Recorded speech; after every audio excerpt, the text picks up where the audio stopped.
Now, the government has launched a public consultation on a new permanent disability support payment aimed at addressing the extra everyday costs faced by disabled people. It follows years of debate from the 2021 Indecon report, which estimated additional annual disability-related costs of up to €12,000, to the scrapping of the controversial Green Paper reforms 2 years ago following widespread backlash.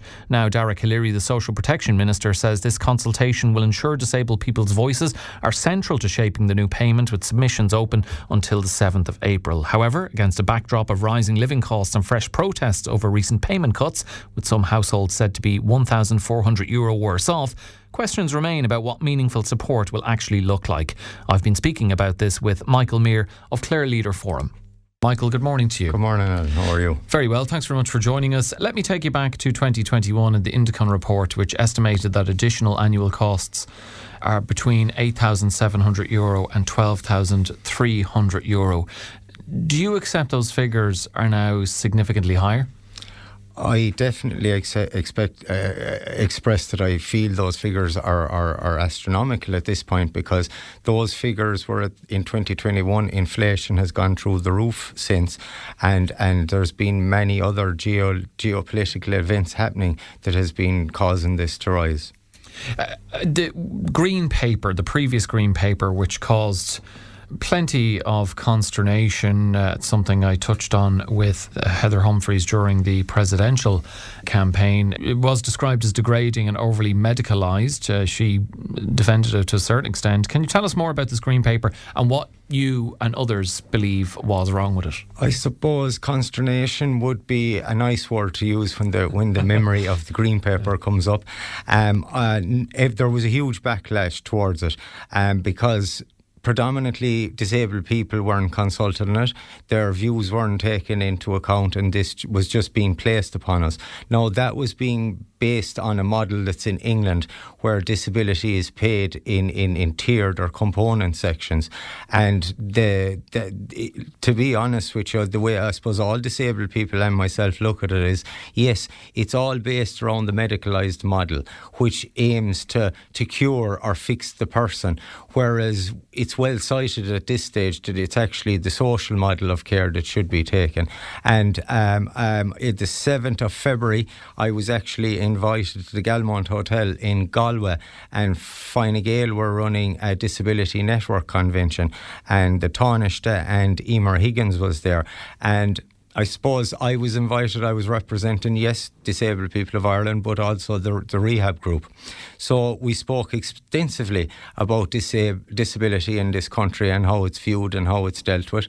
And being honest with you, it was very welcoming, I suppose, and hopeful that the Taoiseach expressed that it's in Budget 2026 they're going to be giving this cost of disability payment. However, I would be slightly apprehensive as to the methodology and the calculation that's going to be used in this. And as I have expressed previously, I would be quite, I suppose, anxious that it's maybe getting the Green Paper in the back door, because people with disabilities, depending on their severity and level and all of that, they would have different needs. For instance, like I'm a disabled person and I've head injury. My head injury isn't the same as the next person that has a head injury. Yeah. Therefore, he might have greater or less requirements than me. No, very fair point. And whilst your group, the Clare Leader Forum, is welcoming the public consultation, you have raised concerns around representation, for one. Why do you believe the current DPO network structure isn't sufficient, and what specifically needs to change? I think the DPO network isn't sufficient because we're not actually being included. It's like a tick-the-box process that's going on, and I was on a consultation the other day, and there was great worry, I suppose, over, we contacted the Department of Disability, and they told us they can't deal with this because it's the transport section that has to deal with this. I suppose what I said relative to all that is we need to make it clear from the get-go in this consultation process that we're dealing with one department. And how I described it as what happens is it's called parcel syndrome, where we contact one department about one thing and we're told, we don't deal with that, you have to contact so-and-so about that.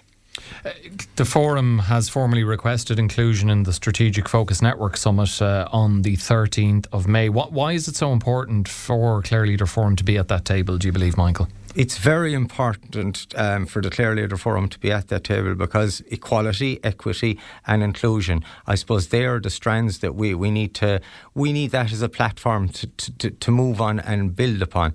I also think, and I only actually experienced this the other day, was on one of the consultations I was on, there was actual people with disabilities that couldn't express themselves and their parents were there to express their needs.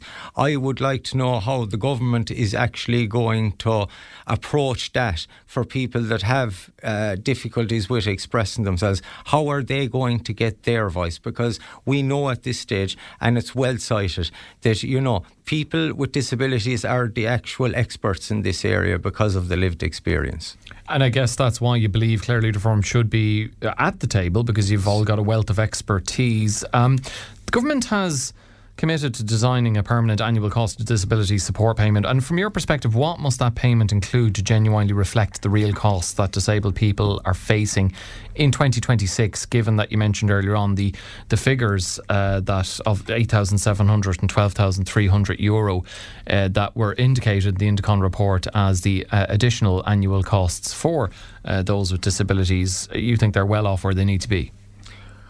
Those figures, I suppose, that came from 2021 are well now exacerbated at this stage. I think, number one, the approach that needs to be taken needs to be multifaceted and multidimensional. As I say, I have an injury and the next person has the same one, but we don't have the same needs and requirements.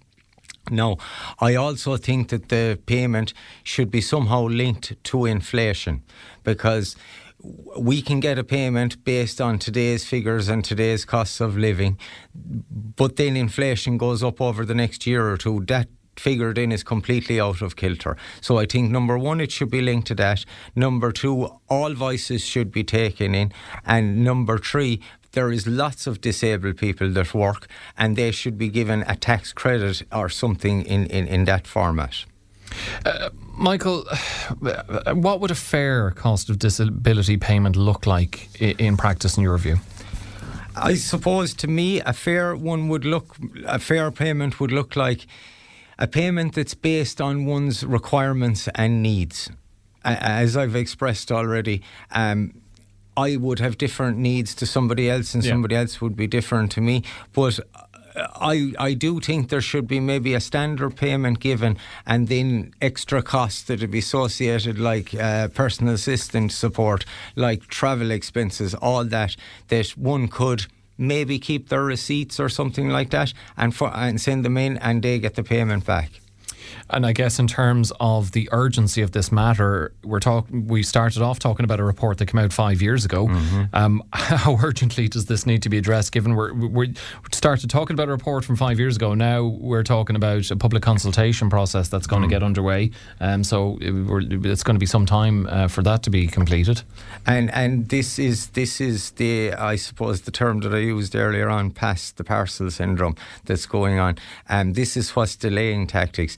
The truth of it is, the Taoiseach and Emer Higgins, the Minister for Disability, expressed above in Galway the last day that it is coming in Budget 2020, that there's interdepartmental work going on within it at this moment in time. However, it's the interim time that we're concerned with. We need the help now, not in the next budget, and it's great saying it's coming in the next budget, but as we know through to previous experience, that could be the following year before it's rolled out. So we need an emergency payment now, which brings me on to the fact that on the 28th of February in Dublin, in the Garden of Remembrance, all disabled people are going to meet and they're going to protest about the implementation of a cost of disability payment of €400. OK, we do have to leave it there. But Michael Meere from the Clare Leader Forum, thank you very much for joining me in studio. Thank you, Ellen. I appreciate it.